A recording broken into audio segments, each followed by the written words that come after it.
Hello, friends, and welcome back. Tonight we are going to read Chapter 4 of The Wizard of Oz by L. Frank Baum. When last we left, Dorothy had just met the Scarecrow and rescued him from being stuck on a post for who knows how long. So she came along and we found out that he's missing something. When they made him, they forgot to give him brains. So Dorothy said, well, come along with me and let's see what happens. So here we are, going on a journey to the City of Emeralds to see if Dorothy will find a way home and if the Scarecrow will find brains. So here we go. The road through the forest. After a few hours, the road began to be rough, and the walking grew so difficult that the Scarecrow often stumbled over the yellow bricks, which were here very uneven. Sometimes, indeed, they were broken or missing altogether, leaving holes that Toto jumped across and Dorothy walked around. As for the Scarecrow, having no brains, he walked straight ahead, and so stepped into the holes and fell at full length on the hard bricks. It never hurt him, however, and Dorothy would pick him up and set him upon his feet again, while he joined her in laughing merrily at his own mishap. The farms were not nearly so well cared for here as they were further back. There were fewer houses and fewer fruit trees, and the farther they went, the more dismal and lonesome the country became.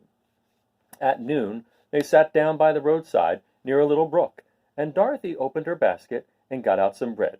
She offered a piece to the Scarecrow, but he refused. "I am never hungry," he said, "and it is a lucky thing I am not, for my mouth is only painted. If I should cut a hole in it so I could eat, the straw I am stuffed with would come out, and that would spoil the shape of my head." Dorothy saw at once that this was true, so she only nodded and went on eating her bread. "Tell me something about yourself and the country you came from," said the Scarecrow when she had finished her dinner. So she told him all about Kansas and how gray everything was there, and how the cyclone had carried her to this queer land of Oz. The Scarecrow listened carefully and said, "I cannot understand why you should wish to leave this beautiful country and go back to the dry, gray place you call Kansas." "That is because you have no brains," answered the girl. "No matter how dreary and gray our homes are, we people of flesh and blood would rather live there than in any other country, be it ever so beautiful. There is no place like home." The Scarecrow sighed. "Of course I cannot understand it," he said. "If your heads were stuffed with straw like mine, you would probably all live in the beautiful places, and then Kansas would have no people at all. It is fortunate for Kansas that you have brains." "Why won't you tell me a story while we are resting?" asked the child. The Scarecrow looked at her reproachfully and answered, "My life has been so short that I really know nothing whatever. I was only made day before yesterday. What happened in the world before that time is all unknown to me. Luckily, when the farmer made my head, one of the first things he did was to paint my ears, so that I heard what was going on. There was another Munchkin with him, and the first thing I heard was the farmer saying, 'How do you like those ears?' 'They aren't straight,' answered the other. 'Never mind,' said the farmer. 'They are ears just the same,' which was true enough. 'Now I'll make the eyes,' said the farmer, so he painted my right eye, and as soon as it was finished I found myself looking at him and at everything around me with a great deal of curiosity, for this was my first glimpse of the world." "That's a rather pretty eye," remarked the Munchkin who was watching the farmer. "Blue paint is just the color for eyes." "I think I'll make the other a little bigger," said the farmer, and when the second eye was done, I could see much better than before. Then he made my nose and my mouth, but I did not speak, because at that time I didn't know what a mouth was for. I had the fun of watching them make my body and my arms and legs, and when they fastened on my head at last, I felt very proud, for I thought I was just as good a man as anyone. "This fellow will scare the crows fast enough," said the farmer. "He looks just like a man." "Why, he is a man," said the other, and I quite agreed with him. The farmer carried me under his arm to the cornfield and set me up on a tall stick, where you found me. He and his friends soon after walked away and left me alone. I did not like to be deserted that way, so I tried to walk after them, but my feet would not touch the ground, and I was forced to stay on that pole. It was a lonely life to lead, for I had nothing to think of, having been made such a little while before. Many crows and other birds flew into the cornfield, but as soon as they saw me, they flew away again, thinking I was a Munchkin, and this pleased me and made me feel that I was quite an important person.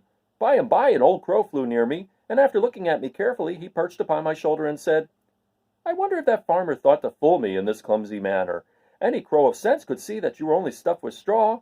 Then he hopped down at my feet and ate all the corn he wanted. The other birds, saying he was not harmed by me, came to eat the corn too. So in a short time there was a great flock of them about me. I felt sad at this, for it showed I was not such a good scarecrow after all.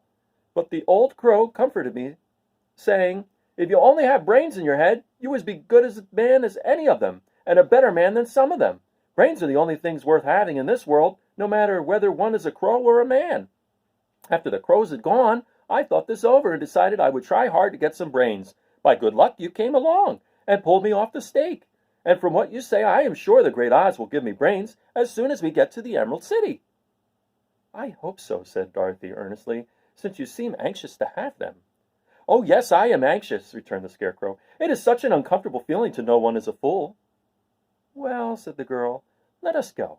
And she handed the basket to the Scarecrow. There were no fences at all by the roadside now, and the land was rough and untilled. Toward evening they came to a great forest where the trees grew so big and close together that their branches met over the road of yellow brick.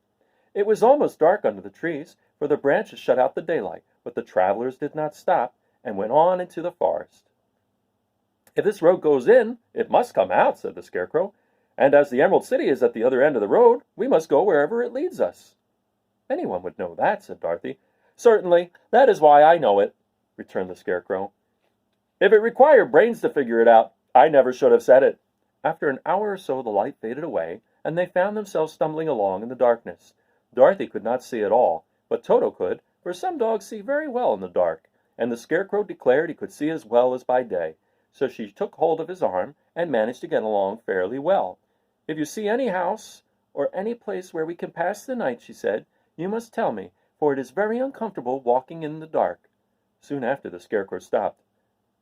"I see a little cottage at the right of us," he said, "built of logs and branches. Shall we go there?" "Yes, indeed," answered the child. "I am all tired out." So the Scarecrow led her through the trees until they reached the cottage, and Dorothy entered and found a bed of dried leaves in one corner.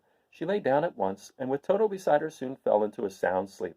The Scarecrow, who was never tired, stood up in another corner and waited patiently until morning came. And that is the end of chapter 4, The Road Through the Forest. Okay, so once again we are reading The Wizard of Oz, and we have another chapter tomorrow night where we're going to meet a new friend. And you probably know, if you've seen the movie or you know the story, who we're going to meet next. Again, there are no pictures in the book, so use your imagination and come up with them as I read them to you. And if you want to make pictures and post them underneath the video, that's fine too. You can post them on the CECCPTO website, or Facebook page rather, or you can post them on the Ahoy with Mr. Hoy page as well. So I hope you enjoyed chapter 4, and I look forward to reading chapter 5 to you tomorrow night. Have a great night and enjoy